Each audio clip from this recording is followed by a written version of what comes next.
July 21st, 1861 is a beautiful day for the first major battle of the war.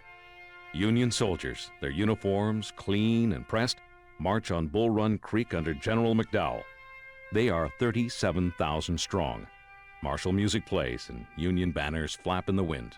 Waiting at Bull Run Creek are 22,000 Confederates commanded by General Beauregard and Sidney Johnston. Their strategy is to defeat the enemy's rear and endanger Washington, D.C. Both armies converge near Stone Bridge on Bull Run Creek.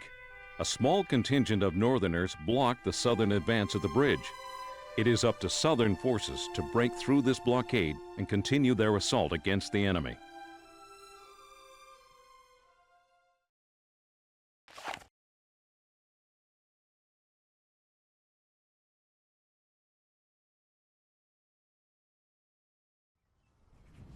We win this battle, boys, the war's ours for the taking.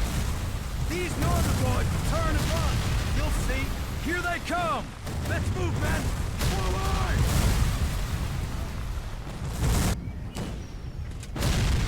Make them play! Ha!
We got him!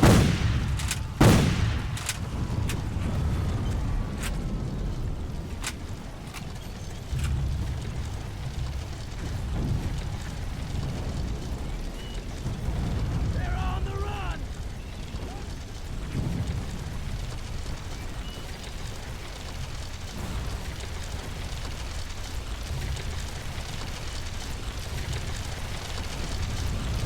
Oh!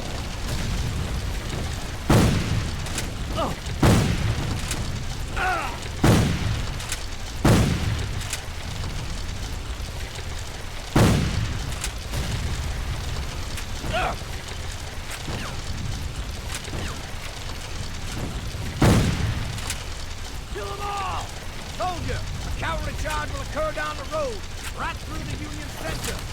All three barricades must be blown to protect the child. Clear your smoke.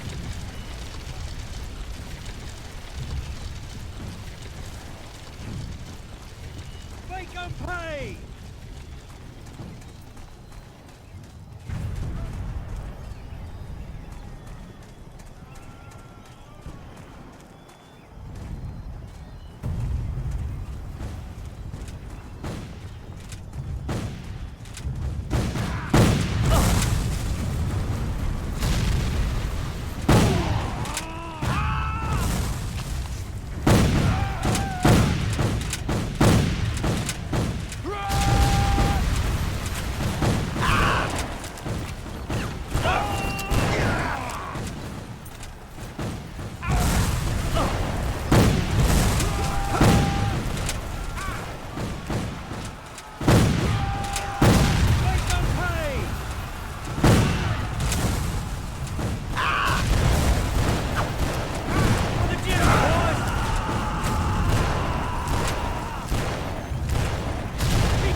A Union victory looks assured when Confederate General Thomas Jackson is told, "General, they're beating us back." He replies calmly, "Then we will give them the bayonet." His bold defense turns the tide of the battle and forever enshrines him in military lore as Stonewall Jackson. Along with Jeb Stuart, the counterattack pushes the Union forces back to Stone Bridge, where panic sets in. It turns into a full-blown rout for the Union. 5,000 Union soldiers never return home. Those that do stagger back to Washington, D.C., their clean uniforms now bloody and tattered. The Union is humiliated, and the event comes to be known as the Great Skedaddle. In Richmond, Confederate President Jefferson Davis rejoices and claims a great victory over the Union. But it's clear now to both sides that this war will not be short nor painless to either side.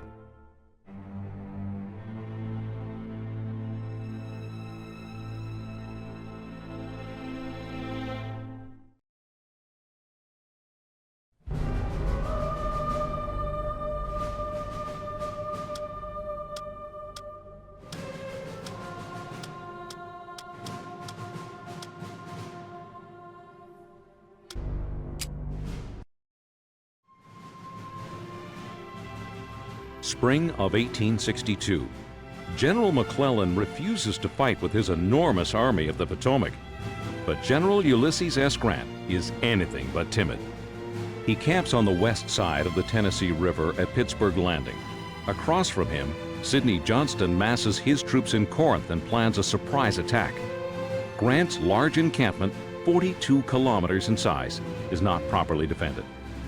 In the early morning, commanding an equal force of raw recruits, Confederate General Johnston knows he has to stop Grant now before reinforcements arrive.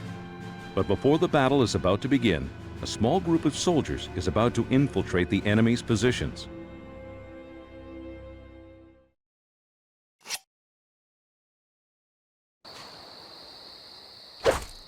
Listen up, soldier. You will slip into the center of the Union camp, eliminating all obstacles as you go. That means slitting throats.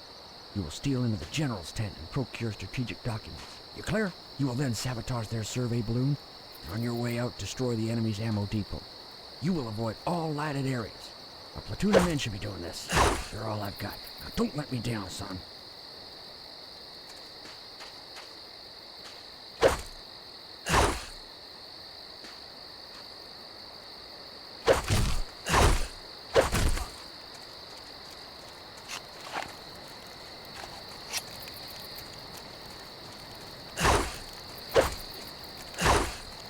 Going back home. And like, man, I wish we would stop. I'm so tired.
gonna give you a medal for that, I guess. Now, let's get on out to the boats.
Taking heavy losses, the Union finally retreats to the Tennessee River.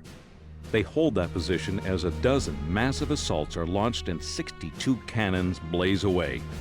Confident of a total Southern victory, General Beauregard is shocked to face 72,000 enemy soldiers the next morning, as Buell has arrived the night before with reinforcements. Grant takes the field and forces the South to withdraw after a murderous engagement. All in all, after 2 days of fighting, there are 23,000 casualties, more than in all previous American wars combined. The costly Union victory shakes the divided nation to its very core. The war is a calamity that will require more bloodshed and sacrifice than anyone could have ever imagined. For Grant, the victory only steels his determination. The way to the South is now open.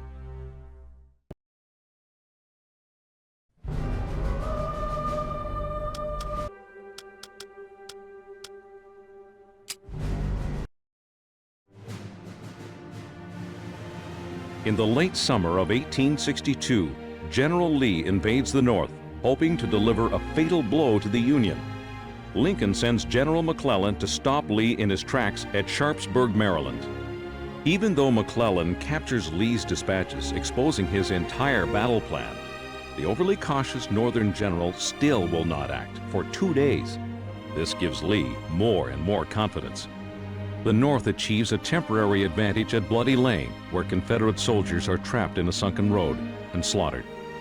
In the southern section of the battlefield, Burnside attacks the bridge at Antietam Creek.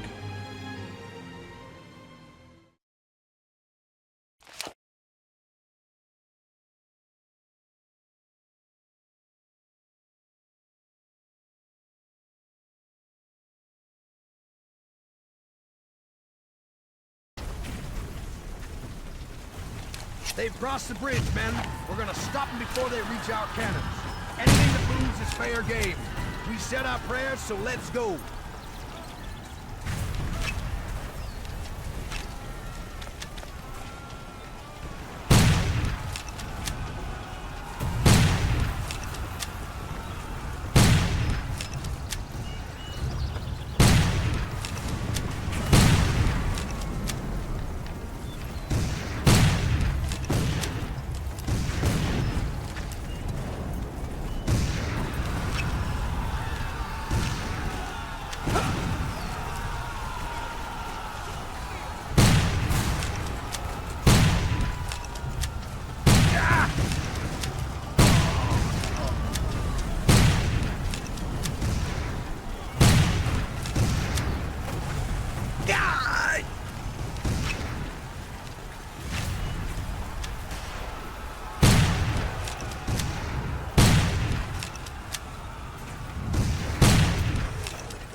those hightailing Federals now!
over here. Make it quick.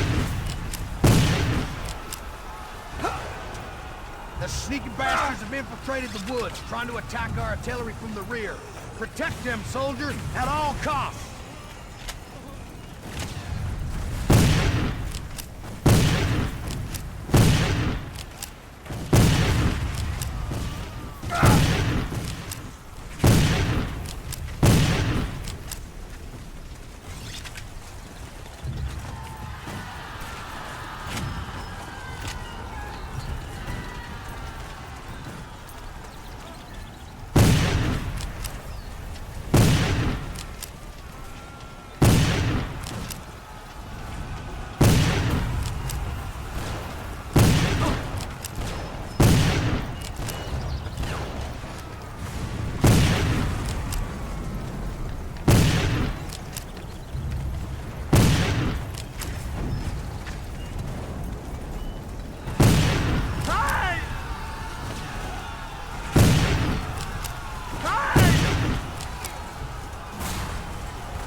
army cannot be allowed to cross that bridge, or they'll be out of range of our big guns.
Lee is overwhelmed at Antietam Creek and has no more reserves to bring up.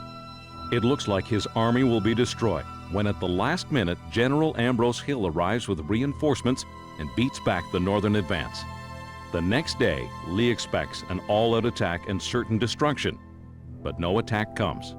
Once again, McClellan allows the great general to escape. He retreats back into Virginia, able to fight another day. The battle does not give either side a decisive victory, and yet 23,000 casualties occur, 9 times the number that fell at Normandy. Tremendously disappointed, Lincoln still declares this a victory, and within days signs the Emancipation Proclamation. England decides against backing the South, an act that will affect the entire outcome of the war.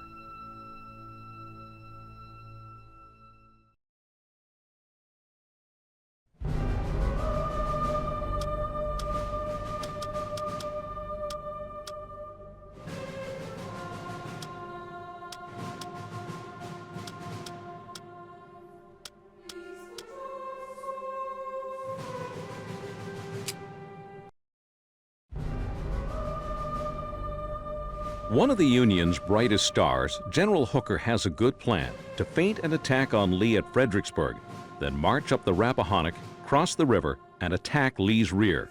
On April 30th, 1863, with 90,000 men, Hooker's main force reaches Chancellorsville. On May 2nd, Hooker stops his army when reaching Stonewall Jackson's troops. His officers urge him to press forward, but he delays. With 15,000 men, Lee keeps Hooker bottled up in the woods. Jackson leads the rest around the Union lines to attack their rear at Chancellorsville. Completely off guard, the Union troops fall back before darkness falls, desperately trying to ward off the attacking Southern forces.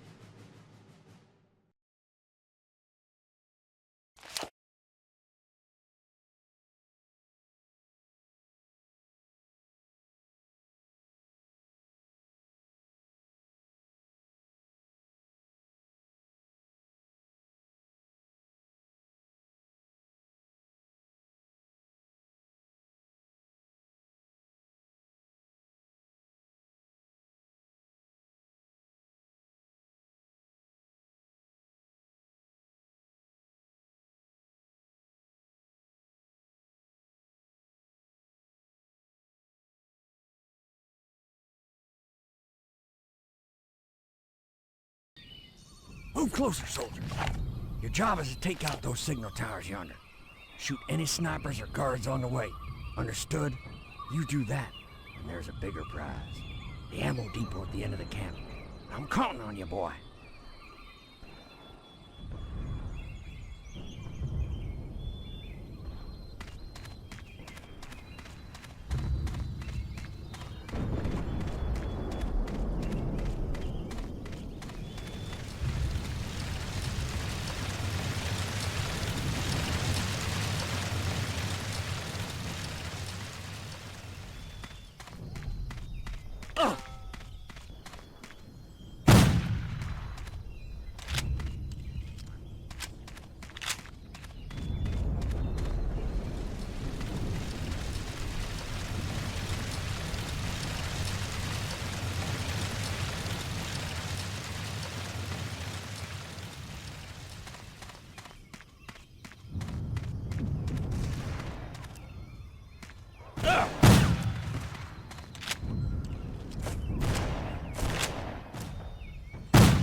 Listen up.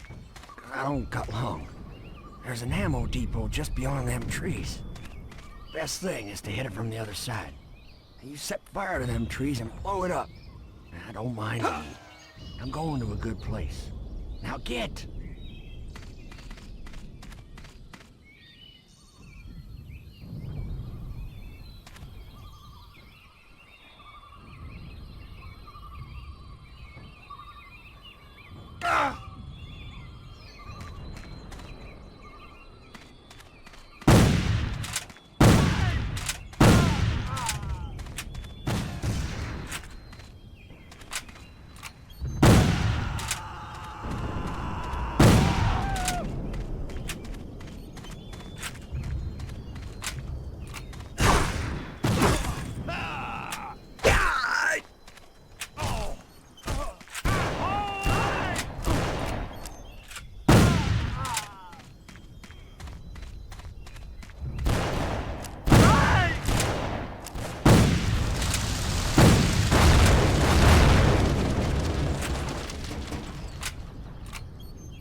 Because of the late attack, Jackson doesn't have time to finish the job.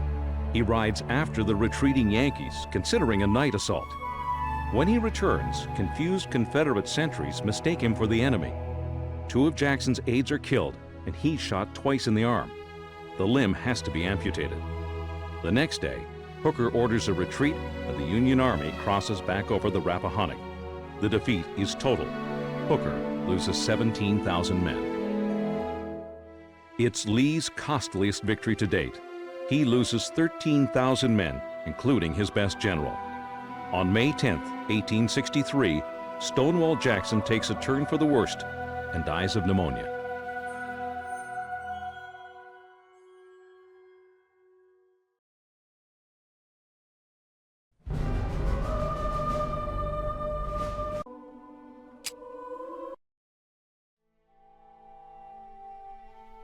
In the summer of 1863, Union General William Rosecrans forces the Confederate Army out of Chattanooga and into Georgia. Defeated at Perryville and Stones River, Confederate Commander Braxton Bragg is the most despised officer in the South. Finally, he retreats no more. On September 18th, Bragg makes a stand at Chickamauga Creek. Both armies clashed at the bridge over the Chickamauga, suffering horrendous losses. In a heavily forested area, Bragg assaults Rosecrans head-on. Union General George Henry Thomas holds his position until the evening. The next morning, Thomas is once again attacked. He somehow continues to fight the South off, but time is running out for the North.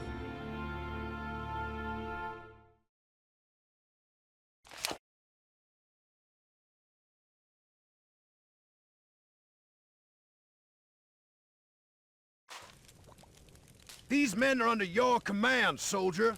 You will clear all nearby farms of enemy control. I do not want to see a Yankee uniform unless it's covering a dead body. Is that clear?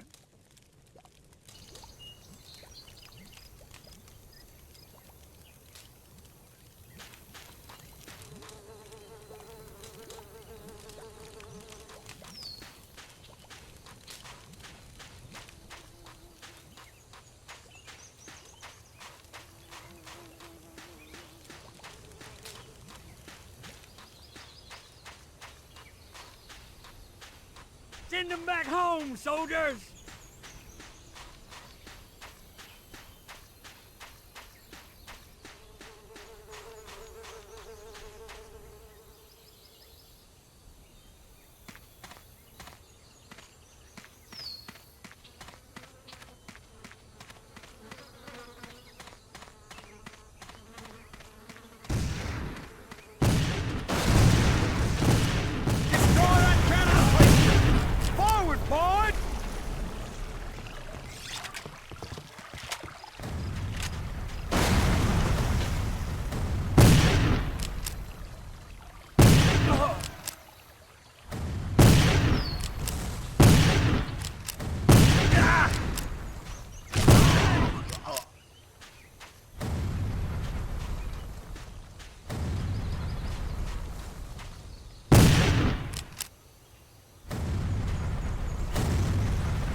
Gotta get us out of here.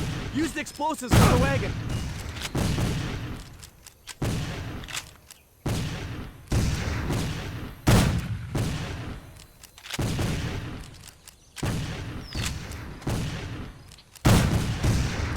Oh!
A gap in the Union line, is it?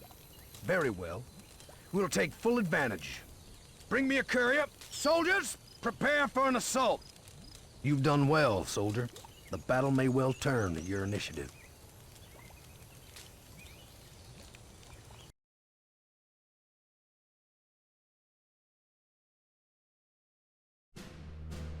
The Union hastily withdraws from a ferocious rebel attack.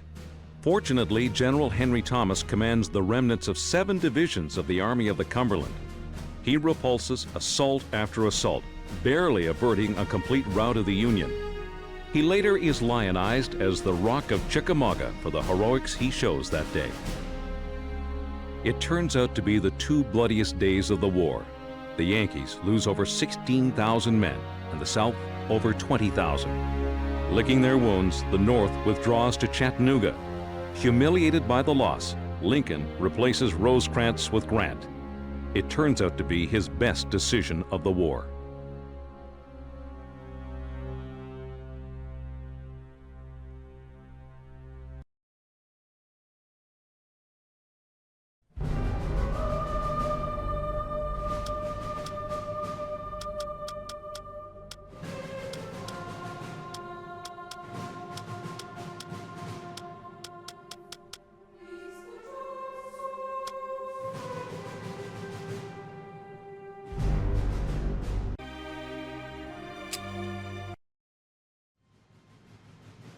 Christmas approaches, yet nothing could be less festive than the dreary weather towards the end of 1862.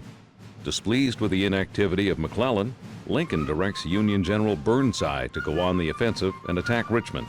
Union guns shell Fredericksburg, setting the town on fire. The Union Army crosses the river and loots the city. Lee now has 75,000 men on the heights overlooking the burning city. Lee can't believe the Union would dare attack his well-fortified positions, but he misjudges Burnside's recklessness. The order is given. Burnside orders his men to attack Lee's 2 fronts.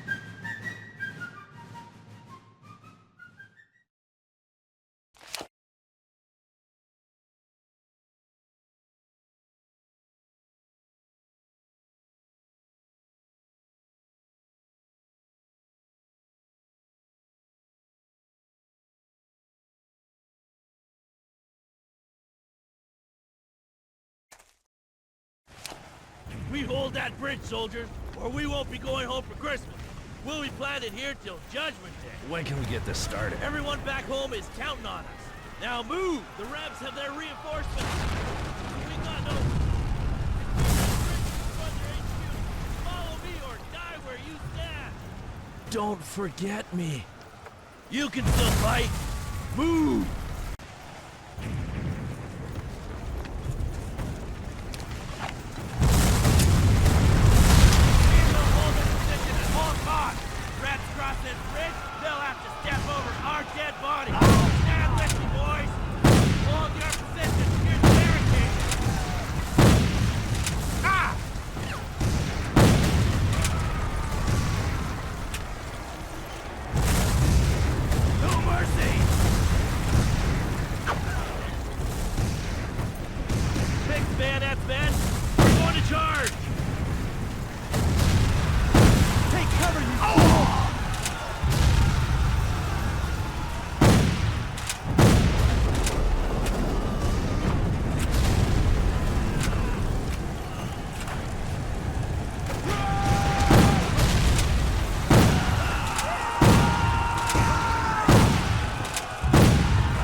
Entire brigade coming through here, and they've got to be safe. Godspeed.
ours, men!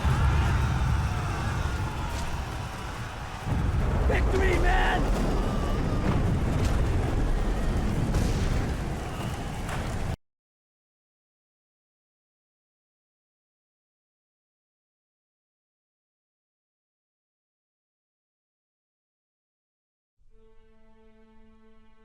In the south, the enemy line is broken, but J. Early's division saves the day for the Confederacy, and the Union Army is repulsed. In the north, brigade after brigade attacks Mary's Heights, the bluffs overlooking the looted city. 14 assaults are beaten back before Burnside realizes his folly. That night, the temperature drops below freezing. Survivors build shelters with the bodies of the dead. They are encamped there all night and the rest of the next day before they are ordered to withdraw. Openly weeping, Burnside wants to personally lead a new charge, but his officers talk him out of it. The slaughter is horrendous. The Union loses 12,600 men, the South 5,300. Lee remarks, "Fortunately, war is so horrible. Otherwise, we could fall in love with it." The survivors finally limp back across the Rappahannock. What did the great sacrifice and lives accomplished? No one could say.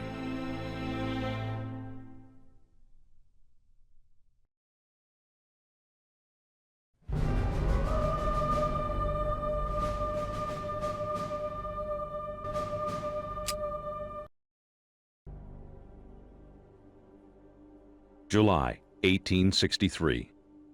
Confederate President Jeff Davis urges Lee to take the battle to the north. Lee sends Jeb Stuart around Union lines to invade the north in Pennsylvania. Stuart stumbles upon Gettysburg for no other reason than it warehouses boots, badly needed by his soldiers. Union generals Buford and Meade both converge on the rural Pennsylvania town. In no time at all, a ferocious battle begins. On the second day of fighting, in spite of the advice of his generals, Lee starts to attack the enemy's flanks at Little Round Top. The Federals must hold this position, or their entire line will be exposed to the Southern attack.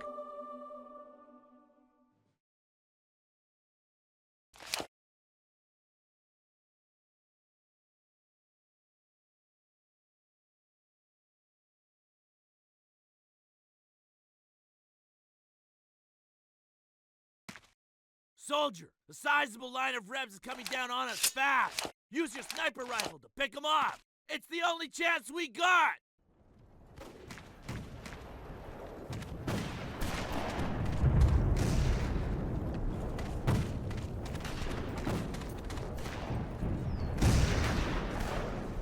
They're ours, man.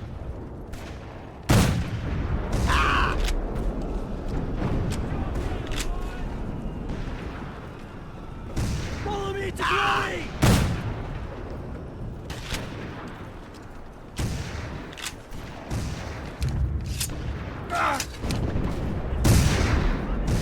Oh!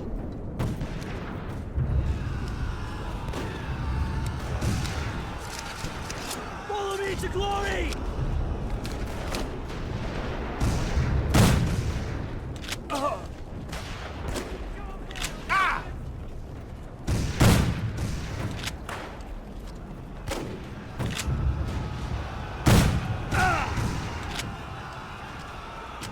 Follow me to glory!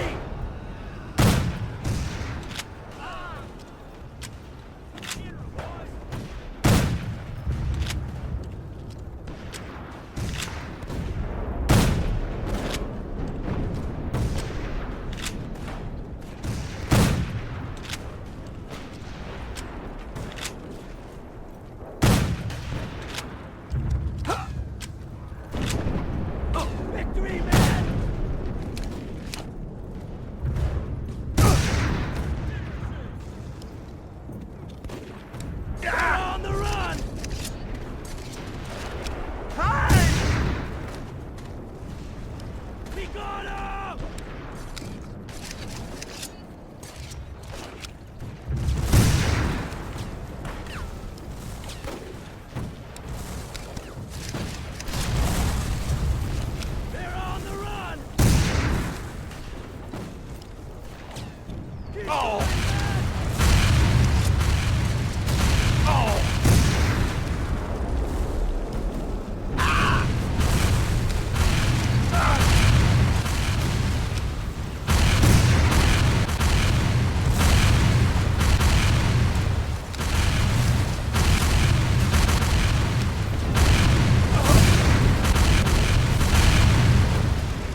gotta get out of here. Retreat to Little Round Top on the double. Eliminate every soldier on the way. Jeez, move it now or die where you stand.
Take over the big Gatling gun, son. Mow down anything that isn't already dead.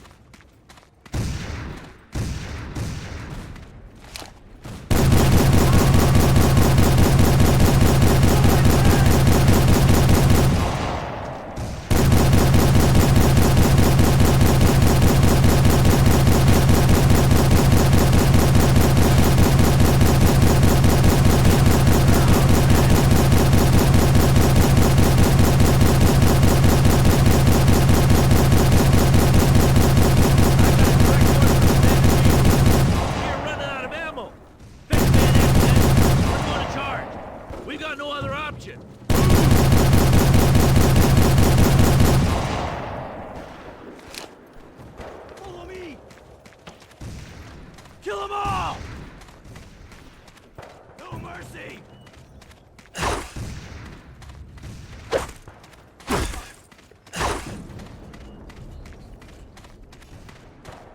Fixed bayonets, men! We're going to charge!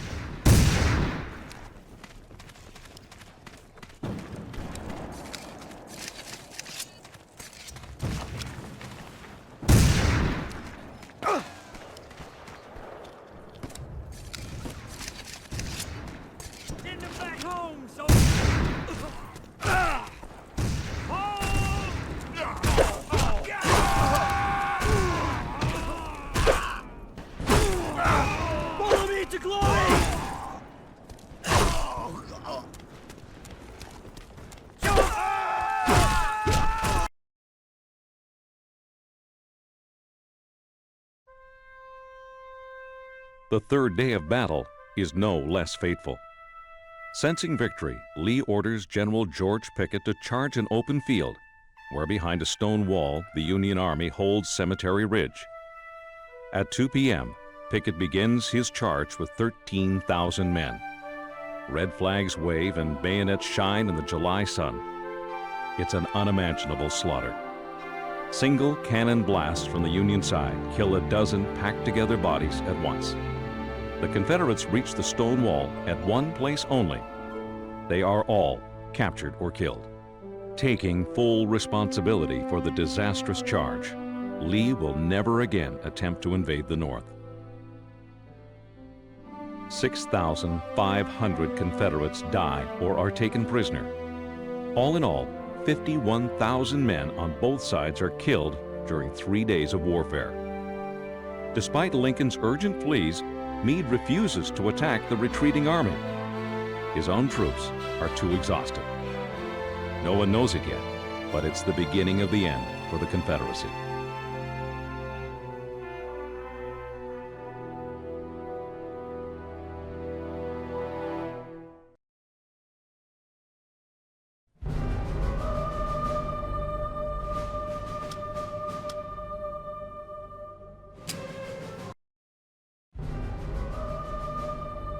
In late November of 1863, the Western theater of war is not going well for the Union. After a crushing defeat at Chickamauga Creek, the North withdraws back to Chattanooga. Remarking that General Rosecrans looks stunned and confused like a duck hit on the head, Lincoln replaces him with Ulysses S. Grant. Southerners hold 3 key positions overlooking the city. General Hooker attacks the South's left flank, Sherman the right. Losing his way in the mist, Sherman charges in the wrong direction. Along with Sheridan, Grant orders the hero of Chickamauga, George Henry Thomas, to assault the center of the rebel stronghold. It's a bold but dangerous decision.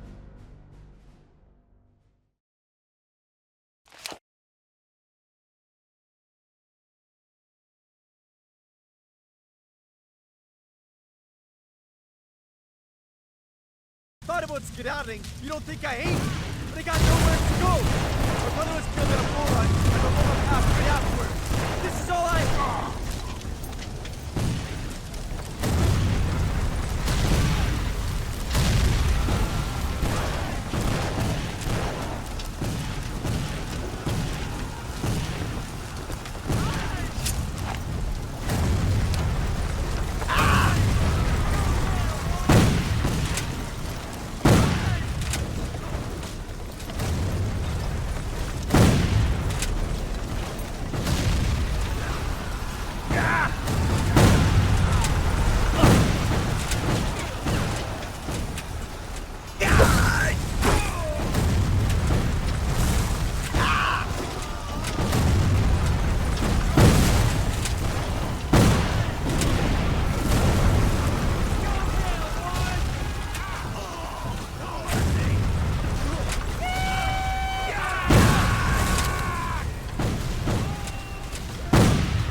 closer.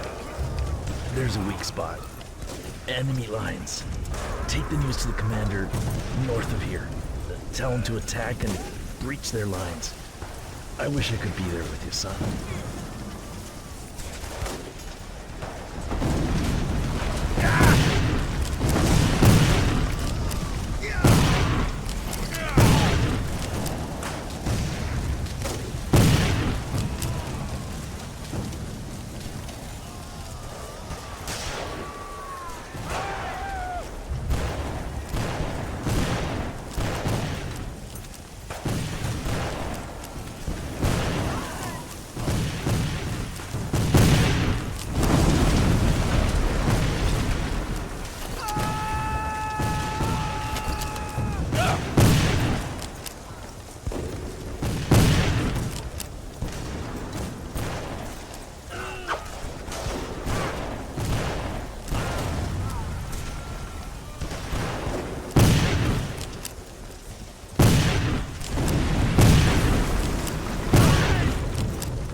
Commander is dead. We will not give up. Good is for this final assault. We will send them back to Richmond. Ben, prepare to fight!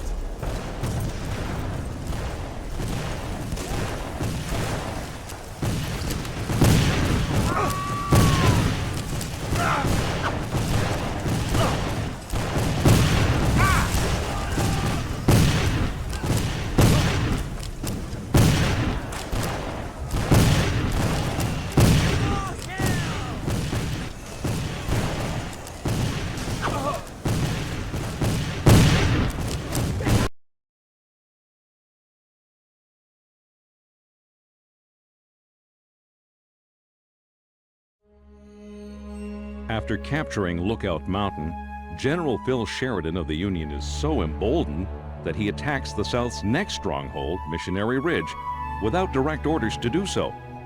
No matter. Nothing the Confederates can do is able to stop him. They withdraw after taking enormous losses. It's a great victory for the North, and the glory goes entirely to Grant, solidifying his hold as Lincoln's top commander. The South will not recover from this stunning defeat, which brings about Bragg's dismissal and opens up the path to the Southern heartland.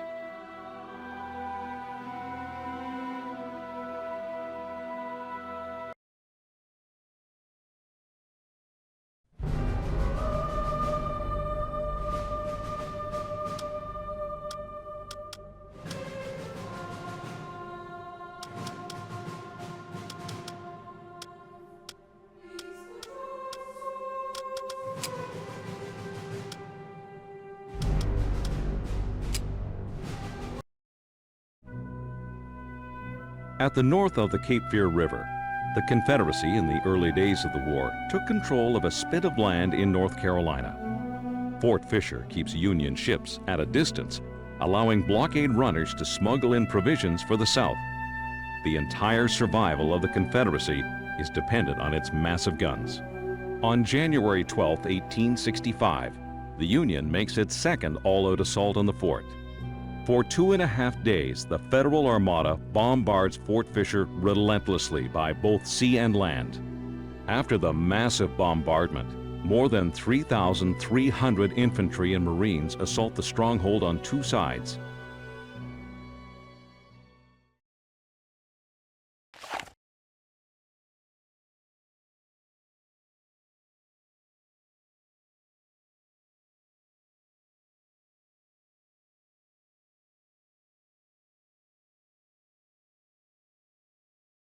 You will secure the landing zone and eliminate all resistance.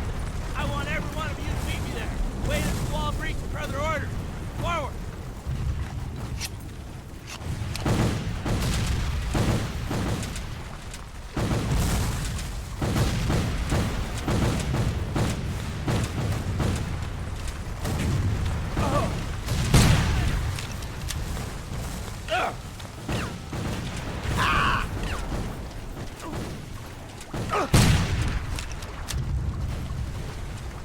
Wait at the wall breach for further orders. Forward!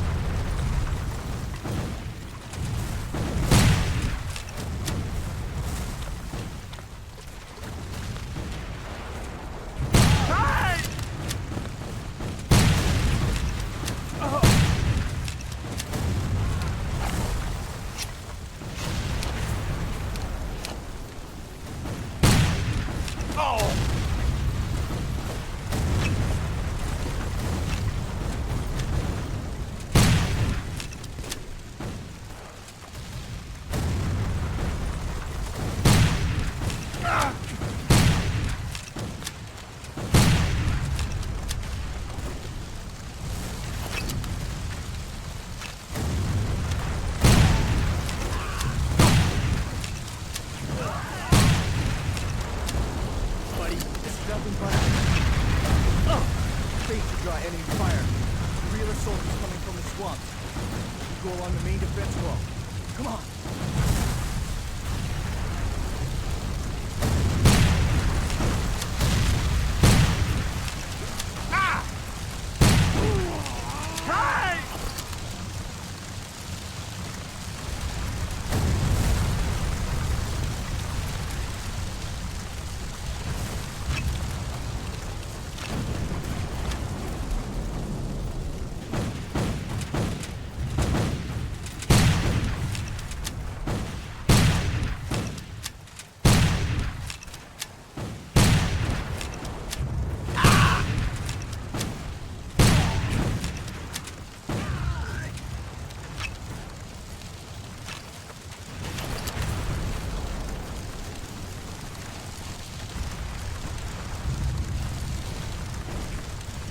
I'm hit, so it's all up to you. Here's a pack of explosives, just in case. Blow that cannon in placement, or our assault is in jeopardy. Don't let me down, soldier.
The assault on the west side of the fort is victorious.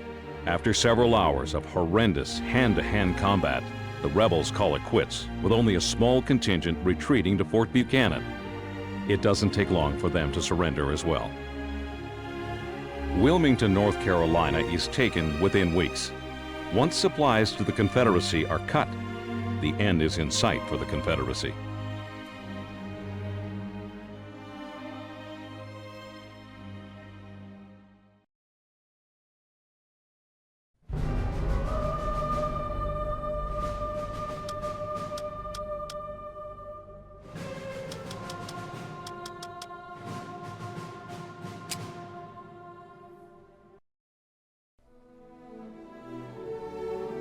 In the spring of 1865, as Southern forces suffer large casualties and a draining of supplies and resources, General James Wilson hopes to deliver a knockout blow in Selma. His plan is to capture and destroy the large Confederate arsenal there and draw away Nathan Bedford Forrest from Mobile. Major General Forrest is the war's most daring and colorful commander.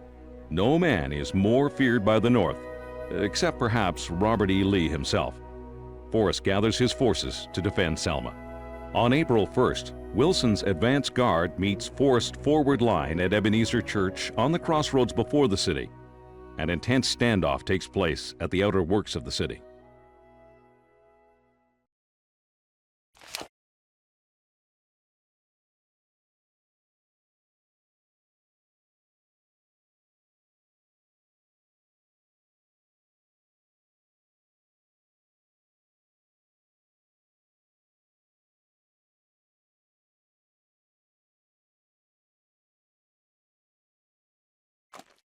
Soldiers, we've encountered fierce resistance by Ebenezer Church.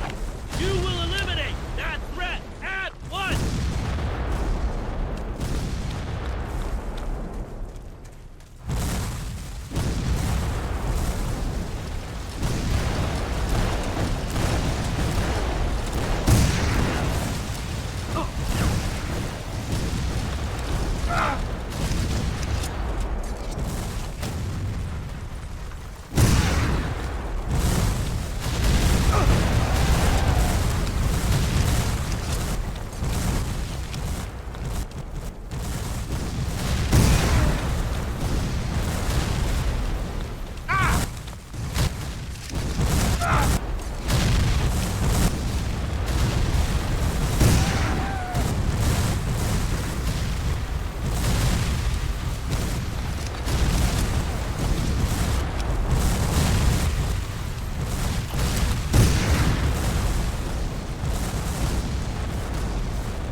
It is imperative that they get them. The great offensive on the city is about to begin. Don't let us down.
give you cover, buddy.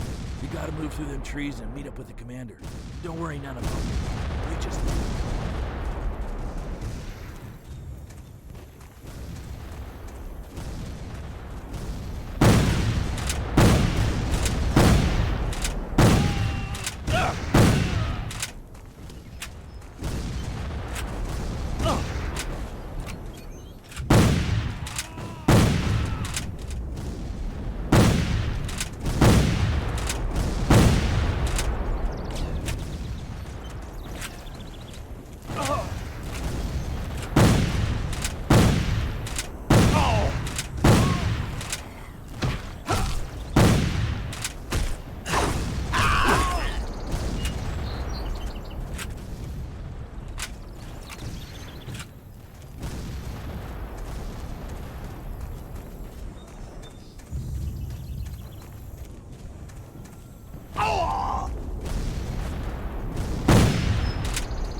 Show me the note, soldier.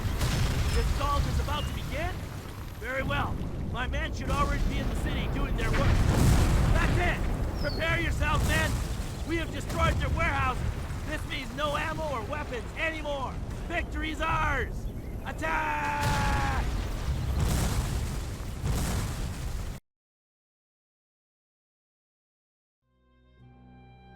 Finally, Selma's fortifications fall.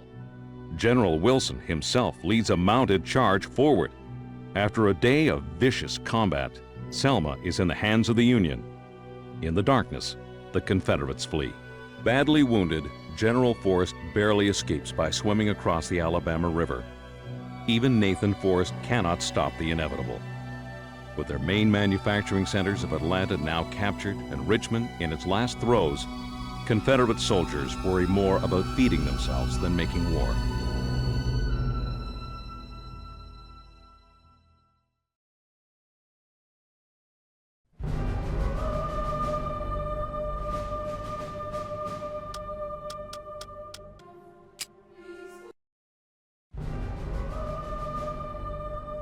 In the summer of 1864, President Lincoln finally finds an officer who can face the bloody numbers of this hellacious war. Ulysses S. Grant, now commanding the largest army in the world, 500,000 strong. When he faces Lee for the first time, he is soundly defeated. But unlike every other Northern general before him, he does not retreat. He forges ahead relentlessly towards Richmond. Lee surmises Grant's intentions and marches quickly to stop him. General Grant concentrates his army next to Cold Harbor, where Lee has already staked his position. General Grant brings to the confrontation 120,000 men and a supply line that extends for miles. The bloody battle begins.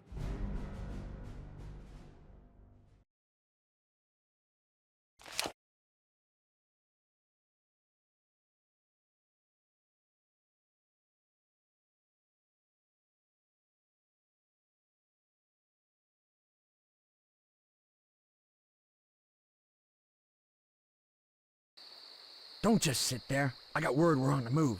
We're gonna kill them Yanks near the river ford, then light up their telegraph. Just for fun, we'll blow up the bridge. How does that sound?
On June 3rd, General Grant hurls 3 corps of men at Lee's entrenched army. The battle is quick and decisive. In 20 minutes, 7,000 men are killed. Despite the terrible loss of life, it's a standoff. The South stops the North temporarily, but cannot halt their relentless march on Richmond. Despite its heroism and willingness to sacrifice all for the Confederacy, the South cannot match the superior numbers and resources of the Union. The end is in sight for the brave soldiers in blue.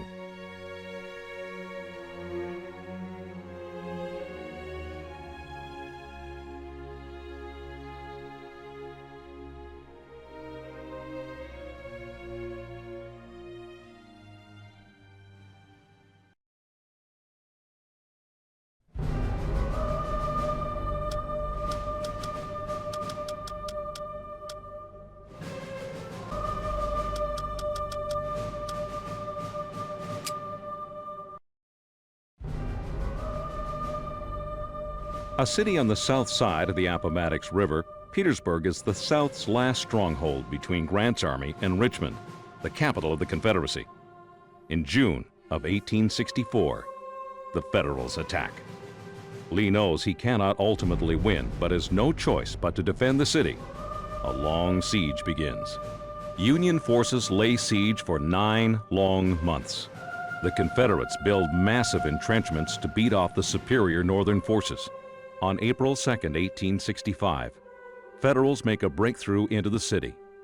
In Petersburg, everything burns, and every street captured must be paid for in blood. Finally, the Union makes its way towards the last point of Confederate resistance.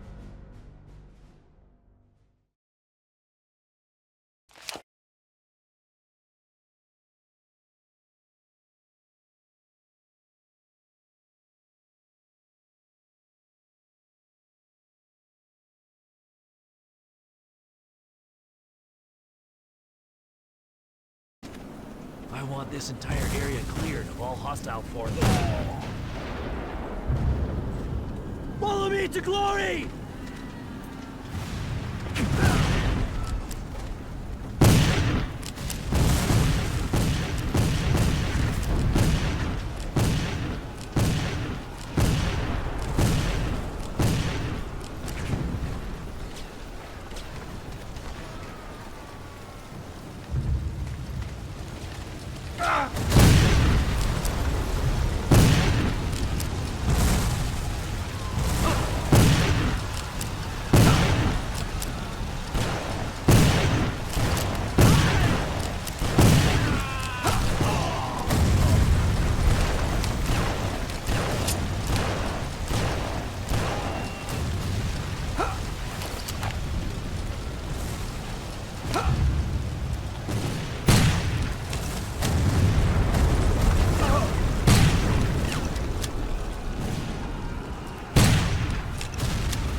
don't know about you, but I want to be the one to tear down that rebel flag. We'll see who gets the glory of putting up the stars and stripes today. You with me? Oh!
Broken, Lee's army is finally forced to retreat.